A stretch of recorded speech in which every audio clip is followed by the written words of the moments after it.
Give me the power, I beg of you!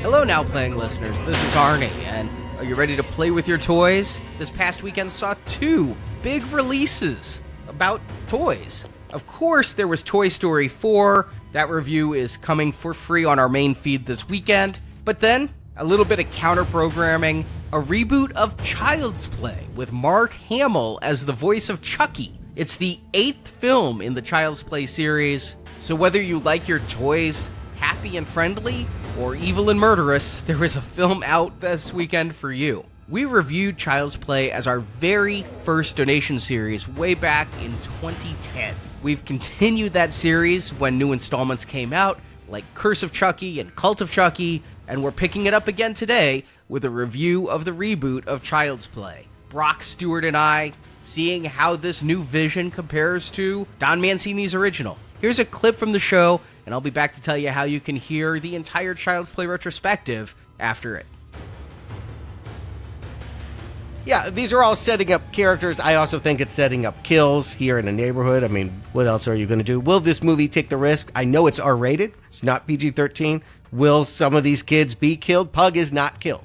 Andy intervenes here in this moment. Andy gets hurt. And I would think even the most rudimentary programming would realize, oh, I shouldn't do anything more with a knife. Andy doesn't want me to. But this robot doesn't learn that. It's going to scare the boyfriend, Shane, and it's going to get thrown into a cabinet. And when Andy comes home, which he's always doing, it feels like this movie is always staying in the same apartment.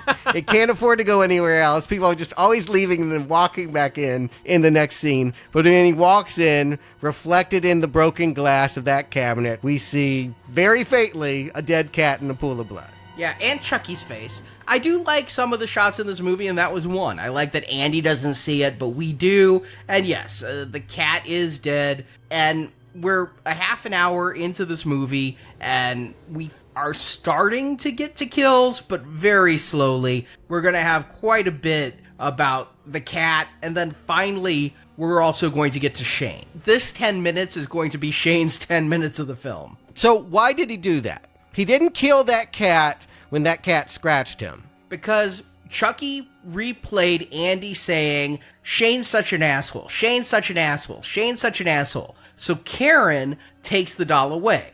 While Karen is putting it in the cabinet, she also says, this thing's freaking Rudy out. Well, I can keep him away from Rudy in my room. And she goes, no, it's staying in the cabinet. And then when the cat is dead, Chucky, why did you do this? Kitty made you unhappy, now we can play again. Since the mom was locking him up to keep him away from the cat, no reason to lock up Chucky. Yeah, so Chucky is an innocent that doesn't understand when he kills that it's terrible. That's terrible. I just want to say I hate that conception. I'm glad it's not a voodoo serial killer, but I don't like this. BB. Yeah, it is exactly that, which was bad back in Deadly Friend, and is just as bad here. I like the shot when Chucky's bashing on the closed door and he can't get out, right? Did no one else hear the banging on the cabinet besides Andy? I thought Andy was kind of haunted by that, but why didn't the mom hear that? That kind of bothered me a little bit. Why doesn't the mom ever ask, why is the glass broken on this cabinet? I mean, it never comes up. And then that night,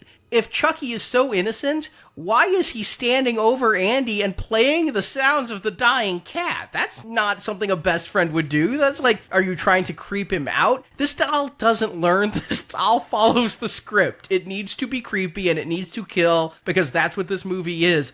Yeah, that was the creepiest moment in the film. When earlier he was singing his song. It should be said, I've complained about the previous Child's Play that Chucky didn't have a theme song. Well, he gets one in this one. And there's a really creepy scene where Andy at like 2 a.m. wakes up to find this doll standing over him singing. He's like, you're really weird. You need to stop that. And then later, yeah, because that wasn't weird enough, let me play you the mewling of the dying cat as I stabbed it or did whatever I did to it, because that'll bring us closer. I do get it. I mean, this is the same thing we saw in previous Child's Play films, though. You piss off Chucky, you're gonna die. We saw that in part 2 where the teacher, threw him in a closet and the teacher was killed. Here, Shane is going to throw Chucky in Andy's room and push Andy back on the bed because Chucky, again, instigated Shane is such an asshole. Shane is such an asshole. I don't know why Chucky keeps doing that. He is, I think, wanting to piss off Shane or get rid of Shane,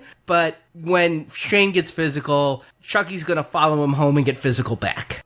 Well, actually, Arnie, in both cases here, I'm seeing that Chucky is doing anything he possibly can to get Andy's attention, and he's doing it wrong. There's real-world examples of this, or kids have done that. They act out when they're not getting enough attention. This is something they may be trying to intimate here with this doll. I think they're trying to go with more of the doll doesn't know any better because it's so innocent, and they're trying to have both ends to the middle on that. I don't think it plays either way very well. I like the innocent way better than, Andy, pay attention to me, because it really started happening when he started hanging out with his friends and not paying as much attention to Chucky, right? If I get rid of these people who Andy doesn't like, then Andy will play with me. He actually says that, I think, later in the movie, and that didn't really play very well for me at all. I don't really see where that came from.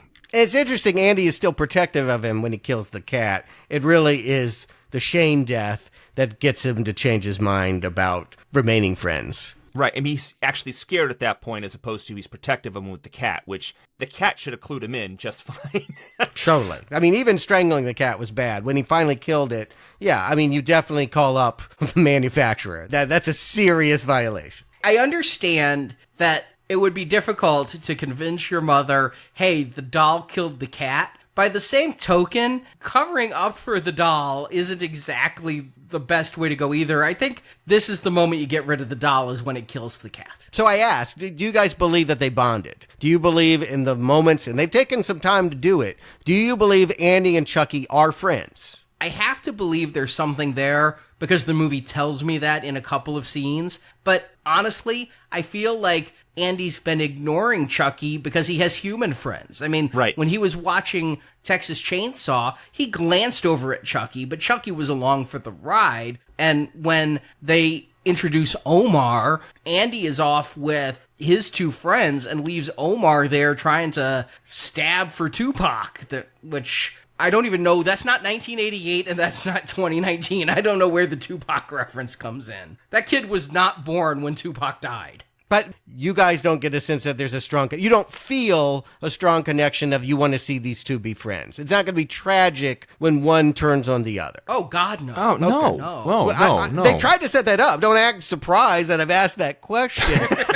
the problem is, I don't think that this Chucky Buddy thing is giving him anything that his phone wasn't. I mean, that's really the problems. We needed to believe that this was a person in his life and not just technology in his life. And the truth of the matter is he was getting just as much punching in apps at the beginning of the movie as he was when he was getting this doll. Yeah, and he enjoyed doing with this doll inappropriate things like he enjoyed watching the doll do on YouTube videos. I feel he was too old to ever have that moment that you could have with younger Andy Barclay in the first one. Chucky, you're my best friend. You could do that with a young kid. This, they're going to try to sell us that in a few scenes, but it's not going to work for me. Yeah, for me, the main thrust difference of Child's Play 1988 and Child's Play 2019 is that this one wants you to believe they started as friends and it went sour, and it's a tragedy. Whereas the first one, it was always about there's a serial killer in there, and he doesn't even care about the other kid until he realizes he can use that kid's body to become mortal again. So that's the main difference of the movie. And to me, they did a very bad job of setting up the idea that they're friends. I get it. He imprinted on Andy. We were told he'll imprint on you for life, but AI is supposed to learn. Now, at the end, he's going to say something that I wish was set up. He's going to say to Andy, maybe you don't want to be happy. Maybe you're broken. If there was something leading up to that was confusing his artificial intelligence into thinking this is what was wanted. You mean like his hearing impairment, which is, I think, what they cut out?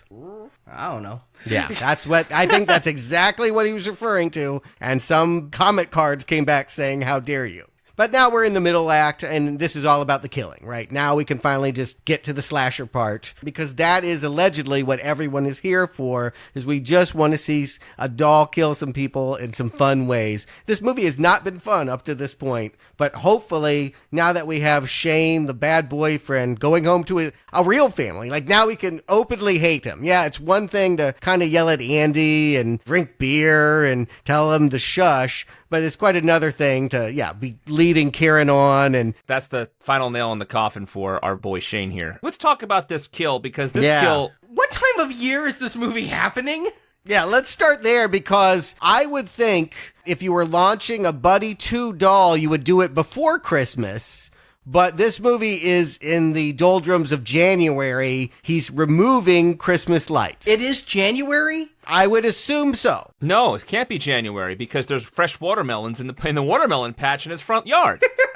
You know what? In certain climates where it doesn't get very cold, I guess you could do that. It just confused me because I feel very lucky. My birthday was in September. I always got the hottest new toys for birthday gifts because that's when the toys hit shelves. You stock in September to sell through December. And so I'm like, okay, Buddy 2 is coming out. We're obviously leading up to Christmas. If he waited this fucking long to take down the Christmas lights, leave them up for 3 more months. He should have been putting them up. It should have been, the pressure, I've got to do it. I'm going to put up the lights. Regardless, I kind of like the bit that he's wrapped in them, the ladder gets knocked over, and suddenly this mulcher is moving down light by light, coming closer and closer to his head. And the lights stay on. Yeah, what is that? They don't stay on. He's at the end of the lights. They're not plugged in anywhere, and they stay on. And they don't look like LED lights. I think the moment you take out one, every third one's going to burn out anyway. But this thing's coming at him. The CP-88 Tiller. CP-88, of course, Child's Play. Came out in 1988. It's like a Pixar reference. Mm-hmm. I gotta tell you that when you put lights on your house, you keep them lit so you can see how they look. When you take them down, you usually unplug them. Just want to point that out for safety reasons for anyone going to put on or take down lights off your house this year. For safety reasons, I shouldn't be asking these questions, but A, if he's been pissed on all day, why is he having to go out that night and take down the lights? Second, when you take down the lights, do you just grab a point and rip off your house, or do you take them down the way you put them up? Clark Griswold, he ain't. All right, so do I take this to mean you don't like the scene? I love where it goes. What gets me about this is, so Chucky, the mulcher gets to his head, he stops it with his hand. Yeah, that was nice. Like, he's not an idiot. Like, he fell up the ladder that broke his legs. Whatever. Yeah. It didn't look like that big of a fall, but he broke his legs really bad, and he can't run away, but he can use his hand to hold it off. I did like the breaking of the legs, and again, I think there's something here about kids and technology in that the daughters are right inside the window, but because they got their Beats by Dre on or whatever, they can't hear their dad scream. Exactly, and he can't reach his phone, so he's crawling to get his phone with his broken legs. He's able to stop the mulcher from getting on his head, but then Chucky gets on top of him with a knife, and correct me if I'm wrong, he chooses to die by mulcher than by doll, right? It was a conscious choice to let the hand go. Am I wrong about that? I think it wasn't instinctive. Chucky was swinging a knife at him, and so he wanted to block the knife. Oh, I see. And in doing so, he let go of the mulcher, and it is, again, I chortled when he gets scalped and the scalp lands on the garden gnome. Yes, that was funny. Actually, I did laugh. If you'd like to hear But that's that the only review part I liked about and that. all of our Child's Play reviews, they're available as part of our Spring-Summer 2019 donation drive, where you can get up to 43 bonus podcasts, including the Men in Black retrospective series, the Child's Play retrospective series, the Quentin Tarantino retrospective series, every film Tarantino directed, plus some he didn't. We reviewed Robert Rodriguez's From Dusk Till Dawn, which Tarantino wrote and starred in, as well as both films in Grindhouse, and the Tarantino-written True Romance and Natural Born Killers, Oliver Stone. All leading up to our new review coming out in about a month of his new film, Once Upon a Time in Hollywood. And that's in addition to our brand new retrospective series, The Summer of 1989, looking at films like The Abyss, When Harry Met Sally, Do the Right Thing, Dead Poets Society, the Lethal Weapon retrospective series. All 4 of those reviews are out now. and Sergio Leone's The Man with No Name series and Once Upon a Time in the West and Once Upon a Time in America, because obviously Tarantino's referencing those titles with Once Upon a Time in Hollywood. You can find details on how to donate at nowplayingpodcast.com/donate. We appreciate your support, and your donation goes into making this show possible. You'll notice that at no point in our show are we interrupted to talk about car insurance or audiobooks or car care products. We intentionally have remained independent thanks to crowdfunding from listeners like you. We hope you can join us for Child's Play. If not, you're still getting a bonus show this weekend with our review of Toy Story 4 coming soon. And then, hey, another toy movie. We're going to be reviewing Annabelle Comes Home this coming Tuesday. Thank you for your support. Thank you for listening to Now Playing. I hope you have a great weekend, and we'll talk to you soon.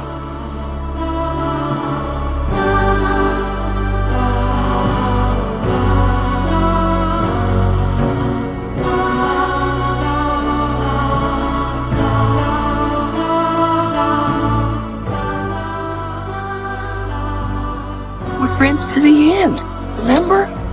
This is the end, friend.